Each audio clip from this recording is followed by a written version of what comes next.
Hey guys, welcome to Crazy Days. Today we are making a muffin out of chestnuts. So I want to show you the flour that I received to make chestnut muffins. Okay, in this sack is Dunstan chestnuts. They were harvested this fall. They were hand ground. There's no chemicals, pesticides, nothing on this. We know the guy that grew them, the guy that he took and harvested them, turned them into flour. I'm going to explain a little bit from what I remember about what he said he did to chestnuts to get this flour. Now, this flour is kind of a yellowish, light brown, tan color. Smells a little, I don't know, the smell is more cornmeal-y like, but it's not really corn smell, but it's similar to that. Mr. John told me that he collected them when they fell from the trees. They're ready to harvest. He took and put them in a food processor, I believe, and ground them into little pieces, and then he dehydrated them. Once they were dehydrated, he put them into a food mill and ground them into flour.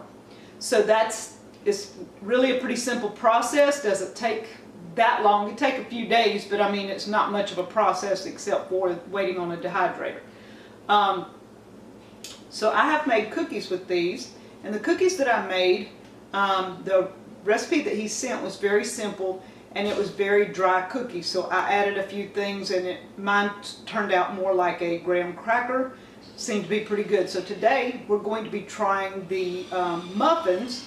And with the muffins, I'm going to read you his recipe, and we're going to fudge it a little.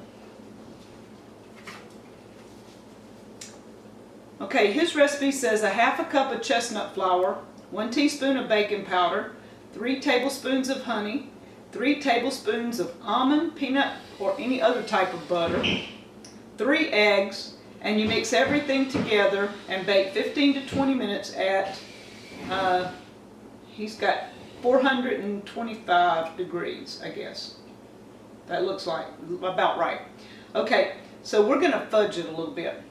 I'm going to double the recipe, sorta, and we're going to create our own muffin. First off, he called for 1/2 cup of chestnut flour. I'm using a whole cup, and I think we're going to go ahead and use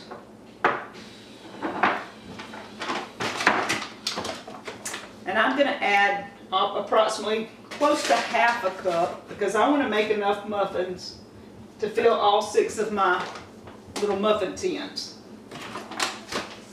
Okay, so we added 1.5 cups of the chestnut flour. We're adding a touch of salt because salt just makes everything bind together and work better when you're, let's do about, it's probably 1/4 teaspoon. Alright, baking powder. You always need baking powder. And this is a tablespoon, but I'm only using about 1/2 of it. So about a teaspoon and a half probably. Just guessing. We're playing with the recipes here. We're going to mix this together.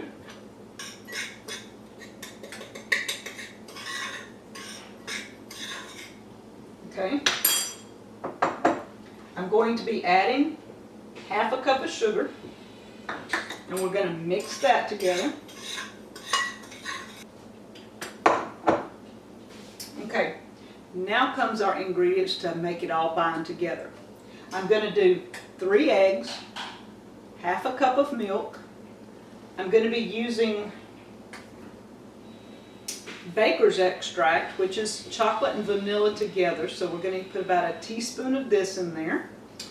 We're going to add, like I said, milk, but 1/2 cup of almond milk. It calls for butter or peanut butter. I'm going to put a spoon of butter and a couple of the spoons of peanut butter. And we're just going to see how it does. And this is organic, crunchy peanut butter, so it'll have a touch of nuts in it. And we're just going to mix all this together and see what happens.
Okay, so it is looking more like a cornmeal type, like if you're making cornbread, that's sort of what it's looking like. I'm not sure if it's a little thick, so I think I'm gonna add about 1/4 cup more milk just to give it a little more, so it can absorb some more because it is a nut flour. And then we're gonna put it in our muffin tins.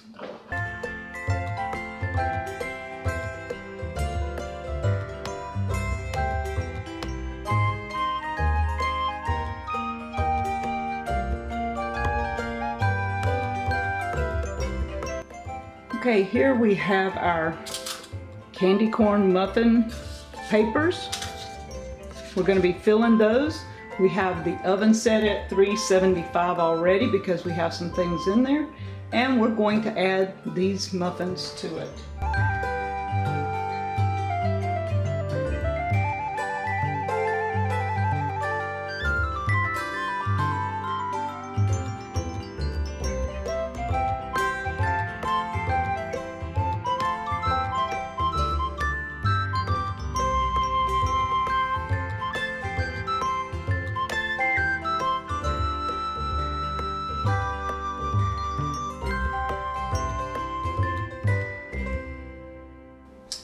Okay, so we have our muffins done, and I have a little bit left over. I'm going to put in a little long loaf pan, like a little mini loaf pan, and we're going to cook it like a little piece of bread, like a little mini loaf of bread, and we're going to see what it tastes like in about 30 minutes. Okay guys, so my mini cake and my muffins are done. I'm not eating the muffins right now. They look great, but I'm going to try a piece of the cake to see what it tastes like. This is our chestnut flour muffins and cake. Okay. It looks moist inside, spongy. It's more like a whole wheat or a buckwheat or something like that. That's the kind of taste you get. It's moist. And the chestnuts give it a little bit like the graham cracker taste, I believe. I think that's where that graham cracker taste is coming in. They are drier. I mean, even though it's moist, it's drier than normal flour, but very doable. You could use this for like a biscuit or like a pancake. We have cane syrup you could pour over it. If you have maple syrup, add jelly to it. We have pear syrup, blueberry syrup. Any type of syrup you could add to this if you wanted to give it a little more moisture, but make a great breakfast thing or a dessert, whichever way you'd like it. So the chestnut flour is awesome. Thank you, Mr. John, for this chestnut flour and for the recipes. Even though we fudged them a little, you can do a lot with this. You're not going to starve if you got chestnuts. Use these if you have them, guys. Thank you from Crazy Days.